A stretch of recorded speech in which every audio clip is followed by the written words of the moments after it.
Hey guys, welcome to Smith's Kitchen. Brian, Mr. Smith Kitchen, as always. And today, I thought we'd do some baking.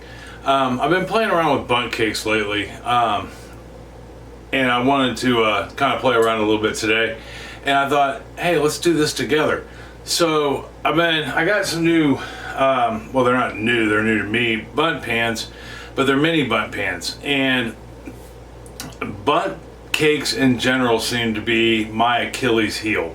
The only thing I can't do better, or the only thing I can do worse, seems to be macarons, which I'm working on. Although Sarah, who does really know baking, can make macarons, and she makes them look easy, which is really weird because they're an incredibly hard cookie. But anyhow, bundt cakes. So I've made a couple batches. The first batch I made stuck to the pan because I'm a moron. And I'll tell you why when we get to the steps. The second batch I made, they turned out okay. They were, I had some leftover batter from making devil's food cupcakes with a cherry filling and a whipped topping. And I thought, you know what? I'll throw it in a bundt pan. And I ended up making two of them, and they turned out great. And now I want to make some vanilla bundt cakes, but I want to put some strawberries in it and do a powdered sugar icing on top of them, just drizzled on top of them. And I think those would be really good. At least I hope they're going to turn out really good. So, yeah, so that we give those a try. If you're new to my channel, welcome. If you're returning, thank you. If you subscribed, awesome, thank you. I love watching the neighborhood grow, and we get new subscribers all the time now. Although it has slowed down a little bit, so don't forget to like and share and subscribe. Thumbs up, thumbs down are always awesome. They let me know how I'm doing, much like comments. With comments, though, keep them civil, be nice, think before you type. You can disagree with me, you can give me 7 different kinds of crap, just be civil. But all that stuff puts us out into the YouTube algorithm, which helps grow our neighborhood, and that's awesome. That's more people that we can have, be good neighbors and cook good food and bake good cakes and pies and cookies and all that other good stuff. It's just really awesome to do. And if you're so inclined, you can check us out on Facebook, Mr. Smith's Kitchen Facebook group. Always cool. Always posting something, a new recipe of some kind or an inspirational thought occasionally. But I mean, and you're free to post there anything you want, or if you have questions, that's a good place to reach me at, or Chris, my wife, if you're new. She knows things also, and she can answer questions, or anybody in the group could probably answer a question. Anyhow, that being said, I will give you all your measurements and cups, tablespoons, teaspoons, ounces, so on and so forth, but I also do a lot in grams and milliliters. That way more people can play along. I'd like to think everybody can play along that way, but I'm sure there's some third option of measurement that I'm missing that's out there. So let's get down to the counter now that I've said so 500,000 times, and we'll start going over what things you need and look at the recipe and start making this bad boy. Alright, hold on for me 1 second. Okay, we're down here at the counter. So first steps before we go over anything else, put your oven at 350 degrees. Alright, we got that going up in temperature. You should hear it go off here in about 4 minutes. And then after I did that, I got my bundt pan. Actually, I have 2 of these. And I went ahead and I buttered them and floured them. I spread butter all over them with my hand, and then I dumped flour in it and shook it all around and pounded out all the excess. So now that we've got those 2 steps accomplished, which will also be, sorry, I gotta set that back in the dining room. If you're new to my channel, you're looking at pretty much my whole kitchen. You're sitting right by the back door. But we got those first 2 steps out of the way, and you will obviously need an oven and a mini bundt pan if we're gonna make mini bundt cakes. You will need something to mix with. That was really weird.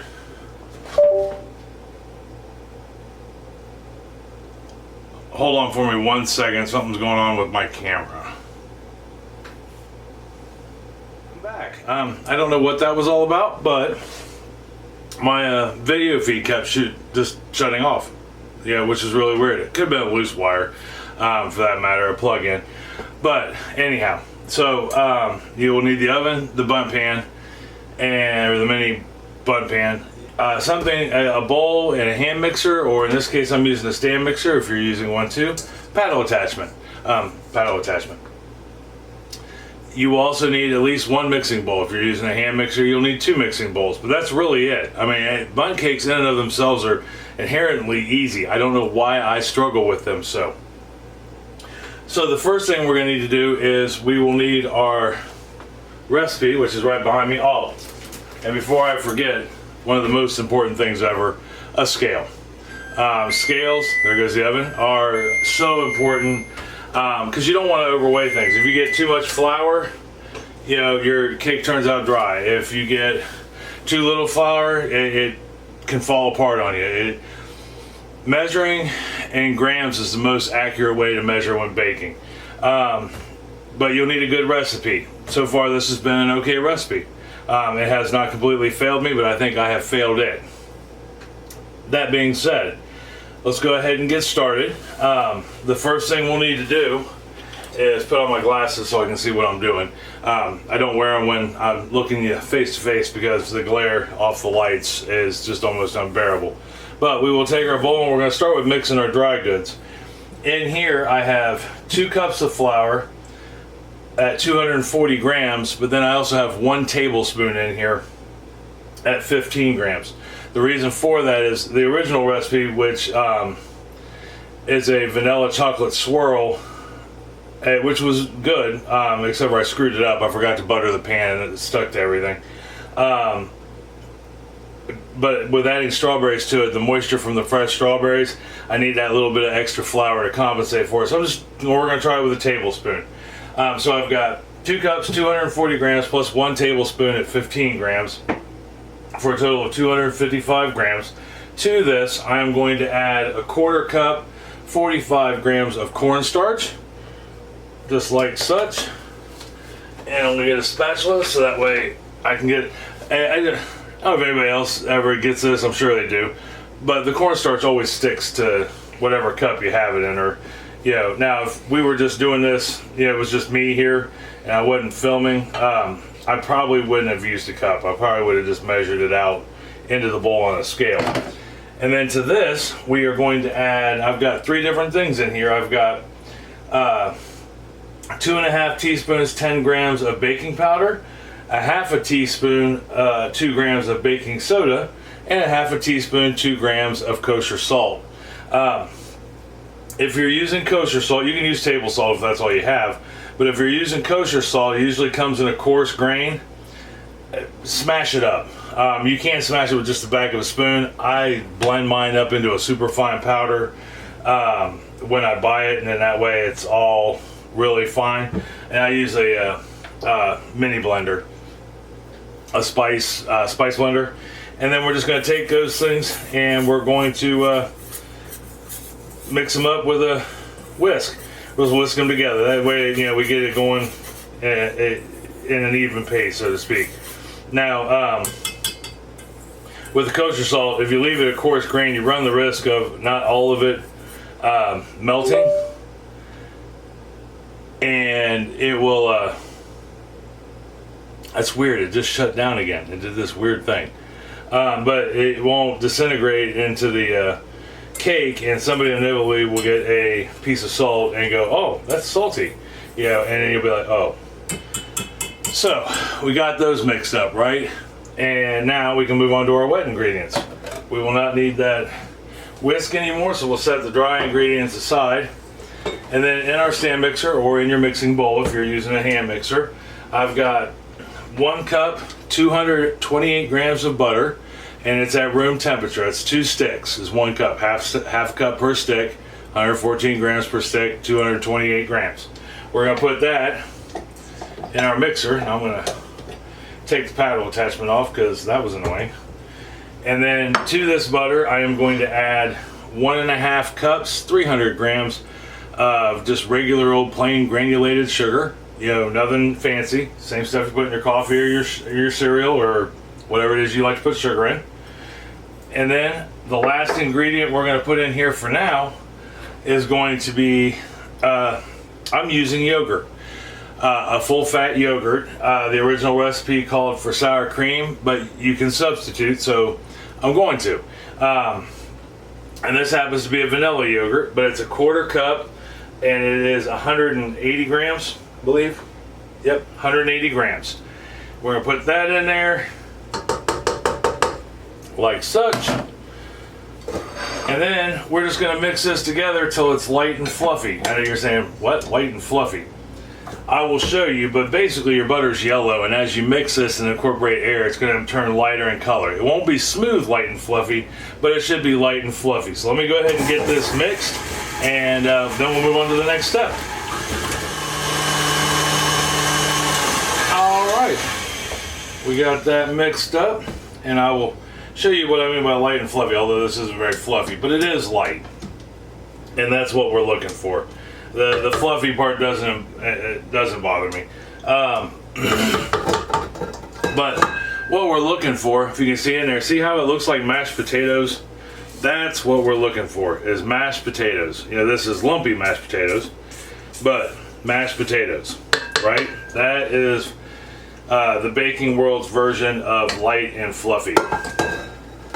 It took me a long time to figure that out, so I thought I would share that knowledge with you. Although I'm sure you already know, because you guys are probably all professional bakers, and I'm just a guy who likes to bake.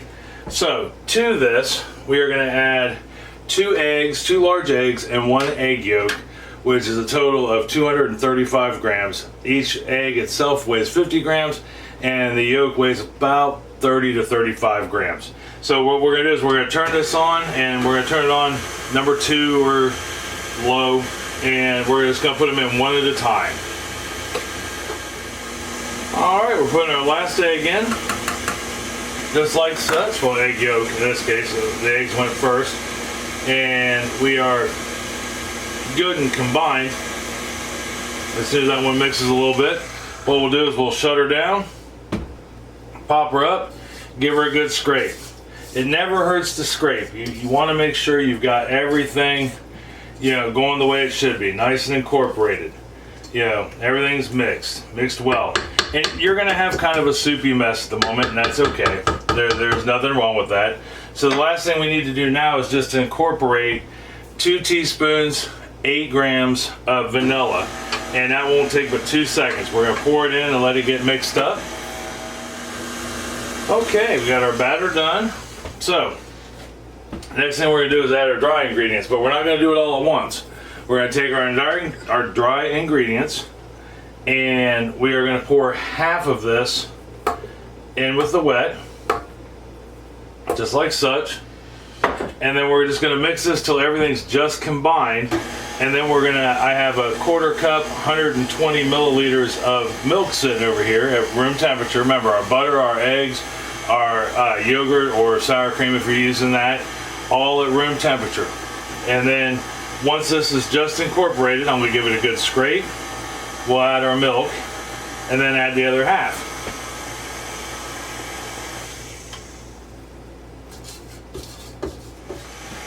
Okay, so I got it scraped down. I got it running again. We got it on number 2 or, you know, stir or low, depending on what you're using. And I'm just going to slowly incorporate my milk. We're going to put it all in there, that entire 1/4 cup. Some cakes you'll see where it'll have you do this in thirds.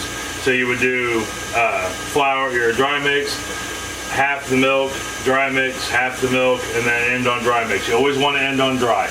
I don't know why, I couldn't tell you. I just know that every expert I've ever seen make cakes ends on dry, and they tell you to end on dry, so I end on dry.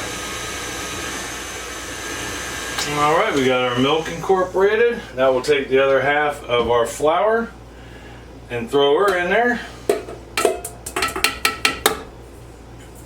Just like such. And we're just about done. We've only got one thing left to put in here.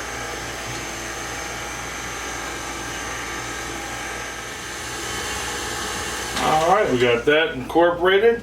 You know, incorporated means everything's just a little wet. You know, we didn't, you know, blow it up on high and let it run for 10 minutes. Some cakes, you know, when you start them out, especially cheesecakes, you gotta let that bad boy run for like 5 minutes before on the first step, just to make sure everything's super smooth. But this cake, just to incorporate it. Or these cakes, I should say. So we'll get the spatula or the paddle wiped off here because we're done with the mixer. Yeah, only thing we got left to do now is I'm gonna fold in some strawberries as soon as I give this a good mix by hand. Whenever we scrape the bowl and mix it up and all that good stuff. Let me get this out of the way real quick. Scoop that back, and we'll give it a good once around. We want to make sure all that flour did actually get incorporated. So mixers, stand mixers, hand mixers, anything involving a bowl inevitably has a dead spot where it will not hit. And on stand mixers, it's usually the dead center of the bowl. It doesn't really get together. But right there's about what you're looking for. It's got a nice thick consistency to it, which is pretty awesome. So the last thing we need to do, I've got, so I took some strawberries, 140 grams, it's like a third of a cup, quarter cup of strawberries, and I just diced them up. And we're just gonna put those in, and I'm using fresh strawberries. I'm sure you could use frozen too. If you're using frozen, make sure they are thawed completely and all the juice is off of them. If you've never thawed fruit before from a frozen state, there's a lot of liquid in that fruit. And in most cases with cakes, you don't want that in your cake. The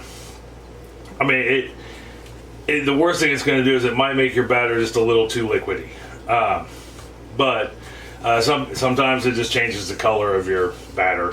Like if you're using blueberries, it could turn your cake blue, which is okay. It'll still taste like your end game. It'll just be blue with blueberries in it, which would be awesome. So let me get this straightened up, go get the pans, and we will put them in the pans. Hold on for me 1 second. Got my pan out, got it all cleaned up. All we got is a mixing bowl and a spatula. So what I'm going to do is, these are 1 cup Bundt pans, and which means they should hold a cup. Now they're a little bit bigger than a cup, but we're shooting for no higher than half to 2/3 full. If we go higher than that, it's gonna they'll raise, overflow, and you will have a mess on your oven, the floor of your oven, and that you don't want. Trust me, I have done it, and it is a horrible, smelly mess. So we're just gonna take our 1 cup measuring cup. Sorry, I get the batter off my fingers, which tastes delicious. Grab my spatula here. Sorry, I'm trying to get you guys the best angle. It's just not working, is it? Get that there, and then I'll smash it down. Now we're going to tap these pans on the counter before we put them in the oven to get any air bubbles out that might be in it, and give it a nice levelness. But that's about what we're looking for right there, is 2/3 full. So we'll go ahead and get another scoop out, and we're just gonna fill it full. Now there might be an easier way to fill these, I don't know, but this seems to be the way it works for me. So that's what I use, and that way I know I don't get more than a cup in there. Because like I said, it doesn't take, in this case it's not even taking quite a cup, which is fine, not a big deal, but we want consistency, and we don't want to go over that 2/3 mark. I can't tell you how many times I've made bundt cakes in general. I've forgotten that half to 2/3 rule and ended up with a ton of batter on the floor of my oven, on the bottom of my oven. All right, well, let me get these filled up, and then we'll talk about how long to put them in the oven for and what to do next. Okay, so I got mine filled. I'm gonna have to work on an exact gram to put in these because I always end up too short, and I'm not sure why, but that's all right. We can always adjust the recipe down the road if need be. But I'm going to be playing with these bundt pans for a while, doing different cakes and stuff. So, but anyhow, that's the point. So the next step is we're going to take these and we're just going to drop them on the counter. And what that's doing is it's pushing the batter down and any air bubbles out. So we'll do that with this one. This is my fancy Bundt pan, and it terrifies me and excites me all at the same time. So I'm gonna go ahead and we're gonna put these in the oven, middle rack, just like we got there. And when you put two pans in the oven, you want to make sure you got some space in between them, you know, a couple inches at least, so that way the air can circulate around them. So all we have left to do now, as far as this goes, is bake them, basically. So I'm gonna go ahead and I'm gonna set the oven, the timer, for 18 minutes. So that's a good place to start. And I've had them take as long as 20 to 22 minutes. So I'm gonna tell you 18 to 22 minutes. Set it for 18 minutes, and then when the timer goes off, take a gander at them. I mean, keep an eye on them anyhow. The first time you make anything, you want to, you don't really want to go far. The first few minutes are okay, but after that, you want to kind of be close by. But at 18 minutes, pull them out. If they're still a little jiggly, they're obviously not done. Cook them for a couple more minutes, or bake them for a couple more minutes. After that, toothpick test, right? Stick the toothpick down near the center of the Bundt cake. When you pull it out, it shouldn't have any batter on it, maybe some crumbs, and we'll do that when I come back, so that way we see what we're looking for. But that's what we're gonna do. We're just gonna toothpick test it. You know, we don't want to overdo it to where there's no crumbs on it or it's burnt, but we don't want to underdo it to where there's batter on the toothpick. So I'll be back in just 1 second, and we'll take a look at these bad boys and talk about what to do next. See, timer's going off. Go ahead and kill that real quick. We'll go ahead and pull our pans out because they look done. They're beautiful. These are probably the best looking ones I've done so far, really. I don't know, the devil's food cake ones that were leftover batter, those look pretty good. But go ahead and get these out. Just like such. Shut that off. And then we'll do our toothpick test. That's important. We'll pull it in, take a look. See right there, nothing on it, just very little crumb. I don't even know if you can see it, that's how small the crumb is that's on it. And then we'll test one over here. And we're good, just a little bit of crumb. You can see that.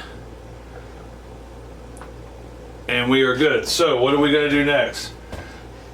Next thing we're gonna do, we're gonna let these sit here for 10 minutes. At least 10 minutes. And what's gonna happen, I mean, notice we fill those 2/3 full, and now they're even with the pan for the most part, except for this one's a little low. That's all right. That just means we got a little less than that with the batter. But we're gonna let them sit here for 10 minutes and cool. And then when I come back, we're not gonna take them out of the pan. We're simply gonna take the pan and turn it upside down and let it cool completely, right? So that way we can, and what will happen is as they cool, they're shrinking right now. All right, as they're cooling, they're shrinking away, you know, and so we'll flip them over, and I'll show you how I'm gonna flip them over. And then we're just gonna let them sit and completely cool, and we should be able to pull those bad boys right off without any problem. We'll see. That's been part of my Achilles heel, that and getting them done all the way through have been two of the biggest thorns in my side for a lifetime now, but so far we're batting 1,000. All right, I'll be right back in just a second. We'll flip those bad boys over, and then we can let them cool completely. All right, hold on for. Okay, so it's been about 10-15 minutes, and they're cool enough now that we can almost touch them as I burn myself to death, but they are a lot cooler than they were. They're not supposed to be completely cool. So the next thing we need to do is, I went and got another rack. We're gonna take our pan. We're gonna put our rack on top of it. Yeah, this is where 2 racks come in handy. Yeah, I only have 2 of these racks. I wish I had more though. I've got 1 giant rack running around here somewhere. Just simply set it on top like that. And then, I mean, there may be a different way you do it. Who knows? I don't know. And we're just gonna simply turn these over, just like such. And we're gonna let this bad boy cool completely to room temperature inside the pan. Now, that being said, I will say the last time I did this, I made these, I did not use this method. I read the directions wrong, or the recipe wrong. And I think that's part of the reason why I had some that stuck a little. And I think that's why. Even though I had buttered them and floured them, I misunderstood. And so this time, rethinking the process, especially with these ones here, I don't know if you can really see them. Let me bring in just a hair closer.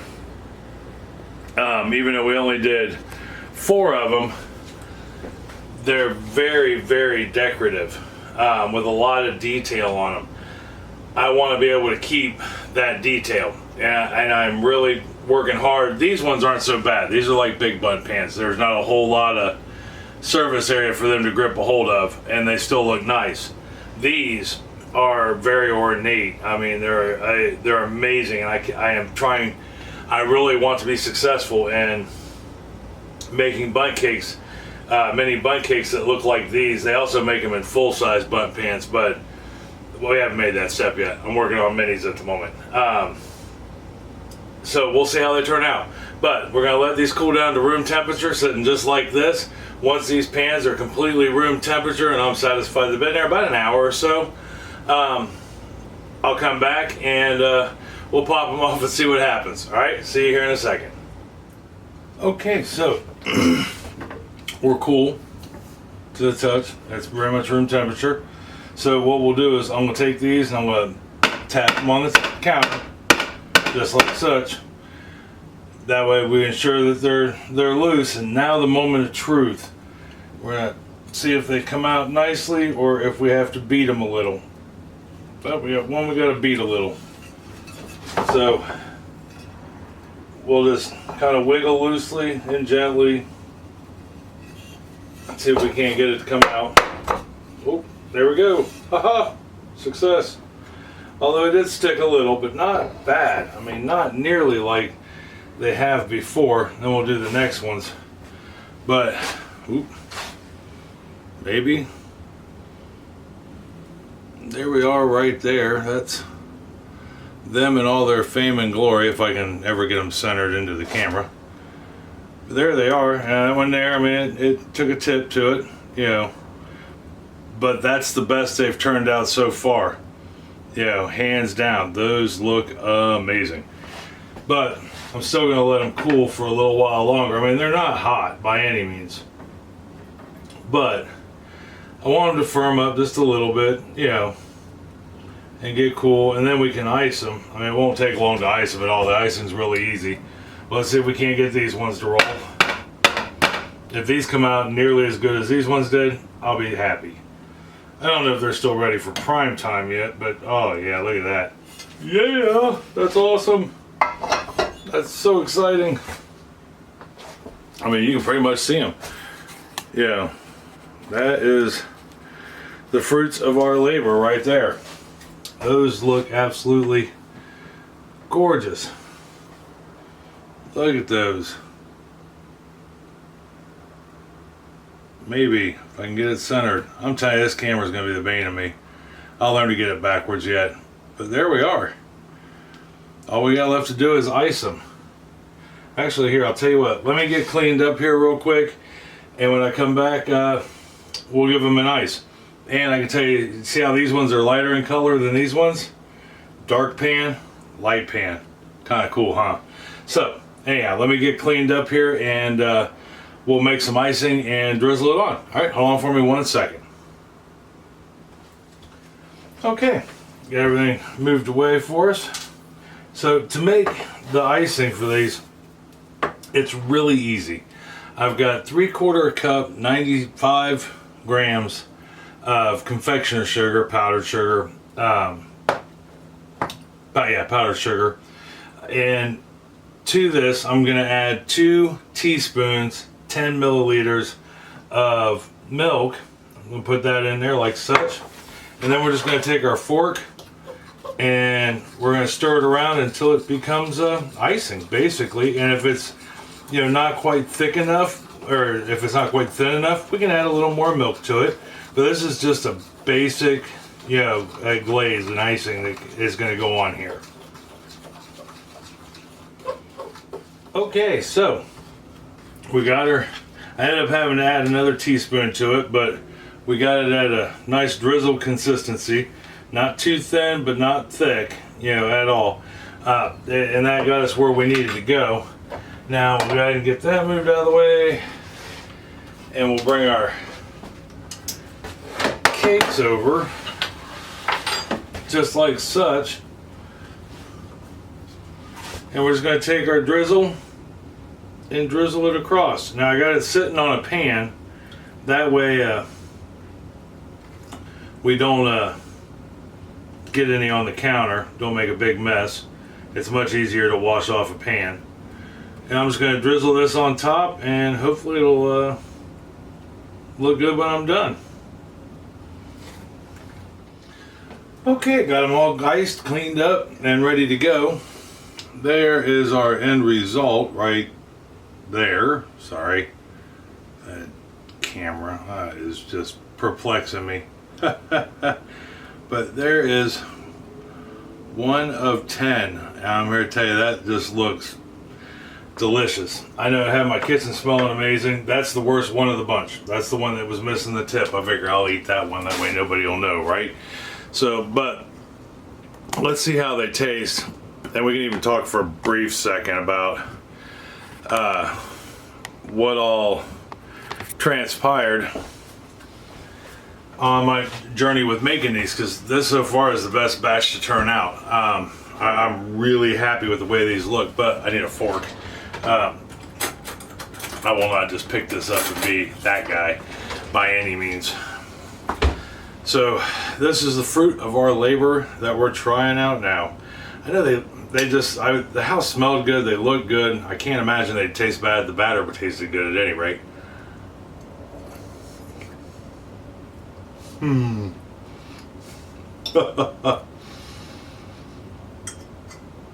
That, my friends, is exquisite.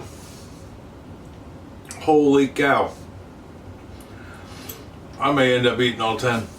I may not give any to anybody, because wow. Yeah, that's I mean, you can taste the vanilla in the cake. The strawberries are absolutely amazing. That is off the hook. Tender, moist, just wow. Yeah, I don't even know how to explain that one, because that is crazy good. Definitely not healthy. Definitely not, but it's not horribly sweet either. And you can taste the strawberries, you can taste the vanilla. It's got a really nice blend.